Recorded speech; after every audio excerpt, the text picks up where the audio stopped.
હરિઓમ ઓધ્વ જ્યોત પ્રસ્થાન આજે કચ્છી આશ્રમ હરિદ્વારથી સદ્ગુરુ ભગવાન વાલરામ પ્રાગટ્ય શતાબ્દી મહોત્સવ અંતર્ગત જખૌ ઓધ્વધામમાં 2-8-2-9 3-0 એપ્રિલ ભાવ પ્રતિષ્ઠા મહોત્સવ નિમિત્તે આજે સવારે 30 માર્ચ 2025 રવિવાર સવારે 9 વાગ્યે સદ્ગુરુ ભગવાન ઓધવરામના કરકમલો દ્વારા પ્રગટાવેલ જયોત જેમાં દિવેલ સદ્ગુરુ ભગવાન વાલરામ પૂર્યો અને સંત શ્રી હરિદાસજી મહારાજની પ્રેરણા પરમ પૂજ્ય ભાગવતાચાર્ય શ્રી શરદભાઈ વ્યાસ ધર્મપુર વાળા સાથે માતાજી માંદેવી અને ભાઈ શ્રી ભાવેશભાઈ સાથે કૈલાસ મહારાજ રાજસ્થાન વાળા એવં 200 બ્રાહ્મણોના મંત્ર ઉચ્ચાર સાથે 800 થી 1000 ઓધ્વ પ્રેમીઓના સથવારે જયોત યાત્રા રથ હરિદ્વાર કચ્છી આશ્રમથી પ્રસ્થાન કર્યું. જ્યોત આજે સાંજે દિલ્હી પહોંચશે. દિલ્હીમાં કચ્છ કડવા પાટીદાર સમાજ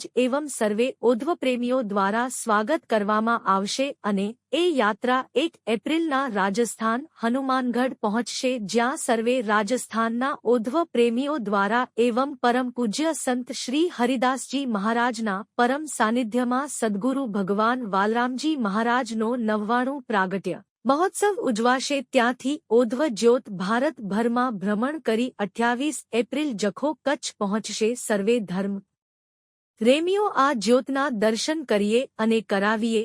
સ્ટોરી રમેશભાઈ ભાનુશાલી નલિયા અબડાસા કચ્છ. સદગુરુ ભગવાન કી જય.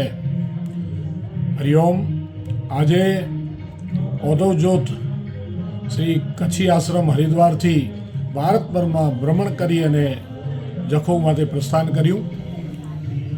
આ જ્યોત સદગુરુ ભગવાન વાલરામના પ્રાગટ્ય મહોત્સવ શતાબ્દી મહોત્સવ અંતર્ગતે અને જખૌમાં ભગવાન ઓધવરામ સદગુરુ ભગવાન ઓધવરામનું મંદિર 28, 29, 30 એપ્રિલના ભવ્ય મહોત્સવ નિમિત્તે આ ઓધવ જ્યોત રથ પ્રસ્થાન કર્યું છે, જેને પરમ પૂજ્ય ભાગવતાચાર્ય શ્રી શરદભાઈ વ્યાસ, આપણા કચ્છી આશ્રમમાં આપણા પોતાના ભાઈ શ્રી ભાવેશભાઈ, કૈલાસ મહારાજ, માતાજી રમામા અને અહીંયાના સર્વે ભક્તગણ, સાયકલવાલા બાબા, એની સાથે આપણા 200 જેવા બ્રાહ્મણો પોતાના મંત્રોચ્ચાર દ્વારા અને 1000 જેવા ભાવિક ભક્તો ઓધવ પ્રેમીઓ સર્વે હાજર હતા અને આ રથ પ્રસ્થાન કર્યું.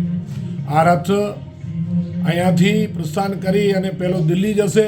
દિલ્હીમાં શ્રી કચ્છ કડવા પાટીદાર સમાજ એવં સર્વે ઓધવ પ્રેમીઓ, સનાતન પ્રેમીઓ સર્વે ભેગા થઈ એનું સ્વાગત કરશે.